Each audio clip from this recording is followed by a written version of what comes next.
Welcome back, and here are some of our stories in brief.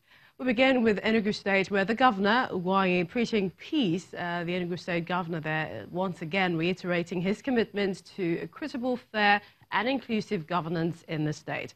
According to him, an inclusive governance with equal distribution of the dividends of democracy, irrespective of party affiliation, will continue to be the focus of his administration for the peaceful coexistence of all.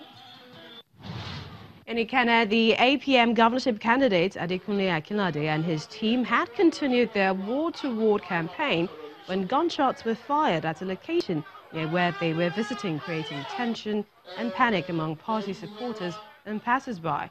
The police intervened and the situation was brought under control, but members of the ward had to run for safety before the candidate addressed the few people left at the venue, promising to make a return there.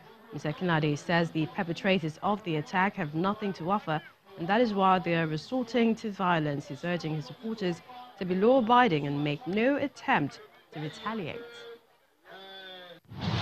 Elsewhere, the leadership of the Alliance for Democracy, AD, has disowned its governorship candidate in Oyo State, Hakeem Malao, cautioning him to henceforth desist from parading himself as the party's flag bearer.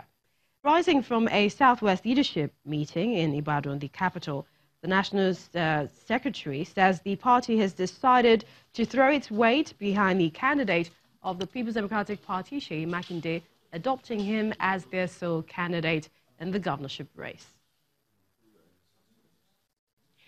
With less than 30 days to the 2019 general elections, what do you make of the political atmosphere, from the attitude of the voter to the PVC collections and even to the conduct of the politicians and the preparations for the commission, and that's INEC? Well, joining me to analyze the political director of the Center for Democracy and Development, Idiat Hassan. Thank you so much for joining us on the program. Tell us, how much progress would you say that all the stakeholders, the players, are making ahead of the forthcoming elections? Yeah, I think this is everything is actually in a very, very high atmosphere. Is tensed. Campaigns have actually picked up since the beginning of 2019. You can see that everybody is campaigning, from the president to the PDP candidate. Even the other parties are also campaigning for these elections. So it shows that we are getting there. You see, INEC has also been meeting with stakeholders. They've finally released the signed copy of the guideline after review, and even the political actors who are kicking against these guidelines, some of them have had to withdraw the case they instituted in court against INEC on the guidelines.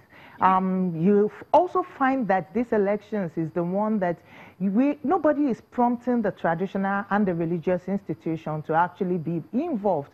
On their own, they are very, very involved since the last year, and we have seen more involvement in this year. And of course, the PVC collection seems to actually be increasing, and we'll be looking forward to what happens now that INEC is making sure that people have the opportunity to pick their PVCs from the 16th to the 21st at the ward level. And of course, the final day for the collection of PVC will be the 8th of February. So everything seems to actually be going on very, very fine.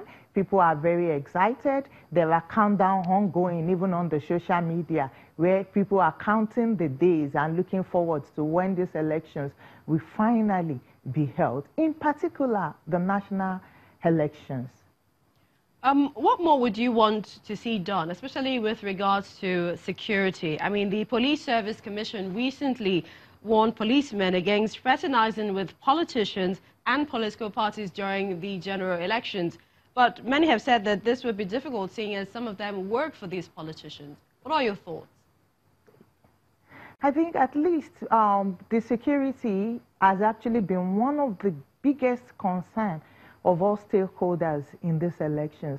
But with the new police, with the appointment of an acting Inspector General of Police, we are watching to see what happens. And also the strong statement that is being sent across by the Police Service Commission actually tells a lot.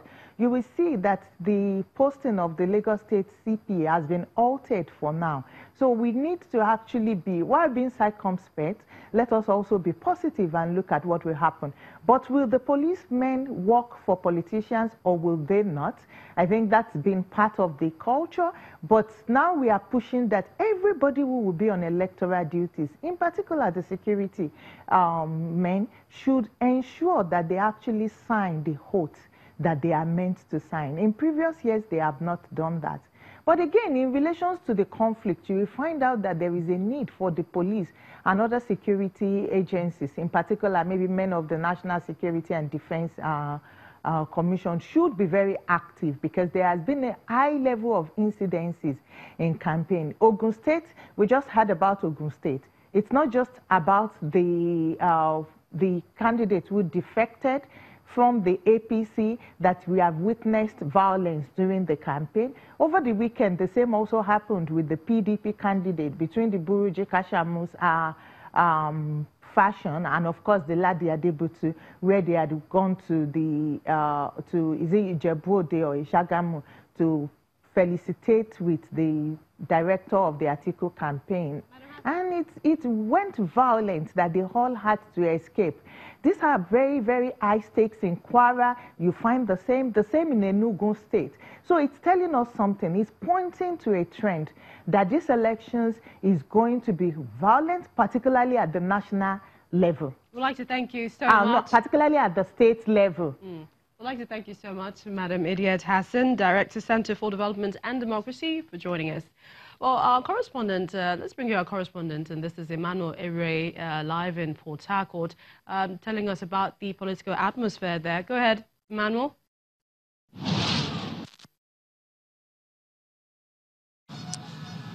Activities at the Independent National Electoral Commission in Rivers State are heating up, as we can exclusively tell you that all heads of security agencies are meeting at the electoral body's headquarters in Port Harcourt at the Rivers State capital, because when it comes to security ahead of the elections, it cannot be taken for granted. And we hope that this meeting will not just be a mere get-together, but will come up with strong, definite resolutions, action points that will help guarantee peaceful conduct of the polls, especially as we also see that campaigns are beginning to kick off around the state.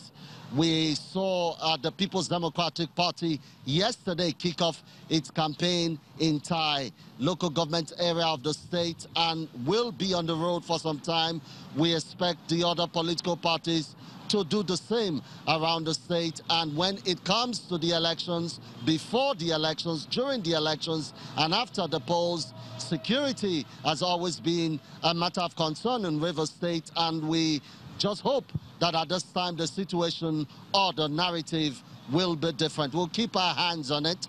We see that the heads of the DSS, the police, the army, the navy, civil defense, customs, immigration, Air Force, and even the NYSC are currently putting their heads together to ensure that they all get their hands strong on the matter of security and deliver on good results in terms of guaranteeing the safety of lives and property during the elections.